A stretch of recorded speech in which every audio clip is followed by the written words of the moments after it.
Hey, what is up, mortals? It's Dylan here with a new video for you. Welcome to Season 2, Part 6 of What If Izuku Had a Decay Quirk. I just want to greet you guys by just saying, sit back and relax, cause you're in for a treat. So, we begin. The stadium was left silent after the previous fight. Everyone has lost all energy to cheer after witnessing the fight. President Mike had grabbed the microphone and yelled out in an attempt to bring back their enthusiasm for the upcoming tournament battles. In the stadium stands, Izuku Midoriya got up and went down the stairs. He was in a hurry because his fight with Todoroki would begin shortly after. He had a bit of time to kill, thanks to Kirishima and Tetsutetsu's tiebreaker, so Midoriya ran down the stairs trying to find his best friend. Upon reaching the bottom floor, he found his friend walking with both hands in his pockets. Izuku approached Bakugo and gained his attention. Hey, Kachan, congrats on winning, Izuku said shyly. Izuku wasn't sure what to say to his best friend at the moment. Bakugo simply stopped in place in front of Midoriya. The silence was painful for Izuku, who was worried for his friend. Make sure you don't lose your next match. We need to make it to the top to succeed, don't we? Bakugo finally spoke, giving Midoriya encouragement for his next fight. Same to you. Thanks. Izuku and Bakugo both split ways, with Bakugo walking toward the break rooms, while Midoriya going to the stand near the exit area and waited for the tiebreaker between the two brawlers to end. Midoriya leaned his back against the wall as he thought back to all the notes he had taken on Todoroki, hoping it would allow him some idea on how to beat the half-and-half boy. It wasn't long before his concentration was interrupted by the sound of someone else walking toward him. Midoriya opened his eyes to see who it was, to be surprised to see Todoroki walking up and leaning on the wall across from him. Todoroki noticed Izuku's surprise and began to speak. Sorry for interrupting. I just wanted to speak with you for a moment, Todoroki said in his normal emotionless tone. For nearly the entire school year so far, Todoroki has always held an expressionless face, always doing everything with little reaction. No, it's all right. I wasn't doing anything important, Izuku nervously lied in response. This was one of the rare times he had spoken to Todoroki, so Midoriya was quite nervous. Oh, if it's fine, I just have a question to ask you, Todoroki said, waiting for Izuku's answer. Go ahead, ask away, Midoriya replied quickly. Is your father a villain? Todoroki bluntly asked. Midoriya froze, still in shock. Todoroki kept talking, explaining his reasoning. That man we saw in the USJ attack had nearly an identical quirk to yours. After asking around, no one besides Bakugo had noticed that man's quirk was similar, so it's just us three who know. With that reasoning explained to Izuku, he understood where Todoroki came from with his question. Midoriya quickly responded to try and put an end to Todoroki's insane theories. No, I don't know my father, but I do know his name and quirk. He had a fire-breathing quirk, Midoriya explained to Todoroki. So your quirk came from your mother's side? Todoroki questioned curiously.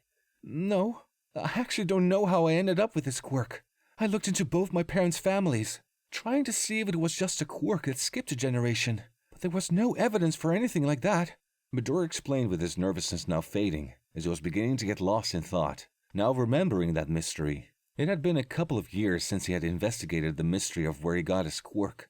Todoroki, reminding him of this, brought back all the questions he had forgotten and reawakened Izuku's curiosity on the topic. I'm sorry for making the assumption. I just saw the similarities and thought to ask, Todoroki states, bringing Midoriya out of his thoughts. It's fine. It was reasonable to ask that. There was a short pause between Izuku and Todoroki until Midoriya spoke up again. Sorry to ask this, but why have you not used your fire quirk this time? Izuku questioned, only to receive a stern look from Todoroki. Because this quirk is a curse. Endeavor is my old man. My left side has his fire quirk, and I refuse to use his power. I will win this thing with just my eyesight. Izuku listened to Todoroki explain his anger toward Endeavor. Soon enough, by the time Todoroki finished talking, the announcer started introducing the next match. Izuku and Todoroki walked out, made their way to the center of the field, and stood on the concrete platform. Everyone, get ready for the first fight in the quarterfinal round! Izuku Midoriya versus Shota Todoroki! The crowd cheered for President Mike's cheerful introduction to the first fight of the new round. Izuku stood across from Todoroki with one thing on his mind. How am I going to beat him?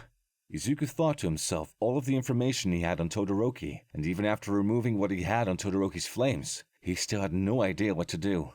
Izuku thought about it. He wanted to win and make it to the semifinals, but deep down, Midoriya kept thinking about what Todoroki had told him just before the match.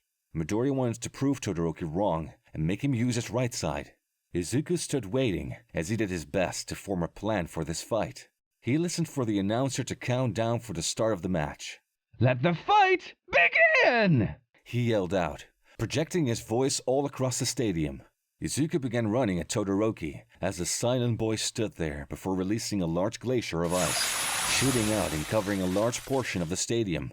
The audience looked on in awe as they were reminded of Todoroki's previous fight with Zero, the tape boy. Izuku was encased in ice from the neck down, nearly trapped in place. Todoroki looked over at the announcer to announce his victory, when suddenly all the ice crumbled, releasing Izuku from his frozen cage. Todoroki looked in shock as Izuku walked out free from his instant loss. Jeez, that was cold, Izuku muttered as he escaped the now crumbled glacier. He had used his quirk to free himself just in time before the announcer decided Izuku unfit to continue fighting. Midoriya looked over at Todoroki and spoke. I can do this all day, so keep trying. Todoroki, now angry, whipped around his right arm and formed another glacier of ice. The first chance Izuku got to touch the glacier, he began crumbling space around himself to stay free from the ice trap. Midoriya continued to decay the glacier until the ice was gone. Todoroki knew he couldn't keep using these ice attacks, otherwise he would freeze himself and lose the fight. Shoto couldn't win unless he knocked Izuku out of the arena, since he couldn't exactly trap Midoriya. Todoroki, putting his plan into motion, began creating pillars of ice that shot out of the ground. They launched toward Midoriya, hoping to collide and push him out of the arena. Izuku swiftly started dodging the ice pillars and ran toward Todoroki, hoping to grapple and take them down. Todoroki kept making more ice pillars and ice contraptions to force Izuku off the edge. But Midoriya quickly used his Decay Quirk to break down any ice that got in his way and skillfully avoided any ice pillars he couldn't decay to grow closer to Todoroki. Todoroki got frustrated and kept using more and more ice attacks, paying close attention to how much time he had left before his ice side would completely freeze over. Izuku kept watch over Todoroki's ice usage, mentally trying to count down the minutes until Todoroki would be forced to concede the match to Deku.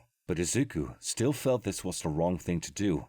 He wanted to help Todoroki. Pushing his want to win aside, Izuku decided to yell out to Todoroki in one last attempt to help his troubled classmate. Use it! Use your fire half! Todoroki bit his tongue in anger as he listened to Izuku's words. No! I refuse to use his quirk! Todoroki screamed out angrily at his persistent classmate before shooting a smaller glacier toward Deku. Izuku decayed the glacier in time for it not to push him out of the arena, allowing Izuku to cry out his response to Todoroki. It's not his quirk! It's yours! Midoriya screamed out basically on instinct. Izuku himself had no idea where this was coming from, but something snapped in him. Todoroki froze, still upon hearing Midoriya's words. It took a while for him to process what he had heard. Todoroki began to tear up. As he smiled, his fire side lit up, producing hot burning flames that melted away the ice that grew on his ice half. The entire stadium erupted in flames with a blast of fire before Todoroki swapped from fire back to ice, creating a large glacier of ice at Izuku. Without the ice on Todoroki's body limiting him, he released a giant glacier toward Izuku. In just a few seconds, the fight was over. The audience sat silently in their seats as they saw Midoriya launched off the side of the fighting ring. The match instantly ended, with Shoto Todoroki as the winner, as the on-site medical staff rushed to Midoriya to bring him to the nurse's office. The remaining fights carried on, with the finals being Bakugo facing Todoroki.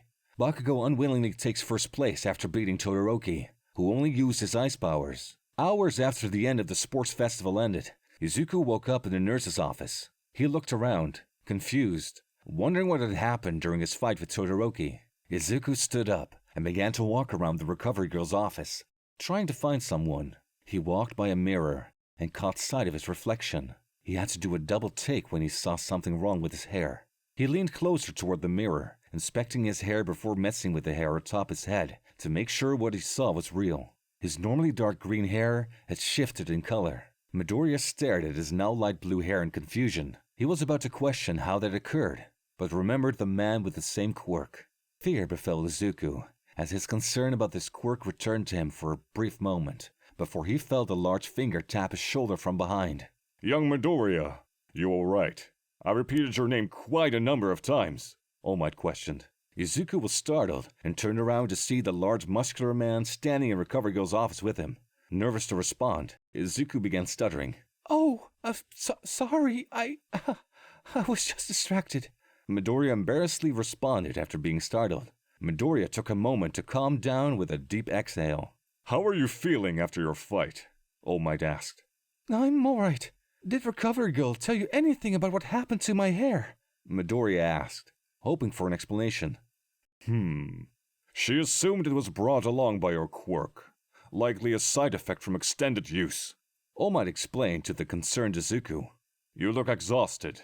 You should get some rest. If you'd like, I can explain to Aizawa if you need to stay home from classes tomorrow. Izuku looked back toward the mirror, trying his best to ignore his hair. He realized that All Might was right.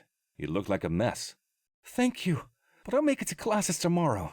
I just need some sleep. Midoriya replied, as he walked back over to the hospital bed he woke up in. All right, young Midoriya. Rest well. All Might said before leaving the room. Izuku sat down on the bed, clearing his thoughts to try to think clearly for a moment. He remembered his conversation with Todoroki before the match had begun. He began to question how he got this quirk once again. Midoriya tried to remember all the information he had collected years ago when he tried to look into his family tree to see if one of his grandparents had the quirk and had skipped a generation. Not one member of his family had a style of quirk anywhere similar to this one. Midoriya pondered how this had happened until he fell asleep for the night. Thank you all for indulging yourselves in all this information thus far. I hope you enjoyed it. Now, there are a few more things that I like to go over before the video ends. Firstly, I like to say, if you're in the mood for some great storytelling, We the Celestials has you covered. Our We the Celestials, My Hero Academia, and Naruto What If channels retell the story of their namesake anime with a twist. Check it out if you're interested. Secondly, on behalf of We the Celestials, I'd like to thank everyone involved in today's excellent content production. Their details can be found in the description below. And lastly, if you're interested in what we do here at We the Celestials, I'd like to extend you an invitation to join our team. The only caveat is that we only accept members from 16 years old to join our crew. You can sign up for whichever category fulfills your interests by joining the recruitment Discord using the link in the description below. We're always looking for members to join us, so what are you waiting for? Well, that's it from us for today's video. So thank you all for watching and have a great day.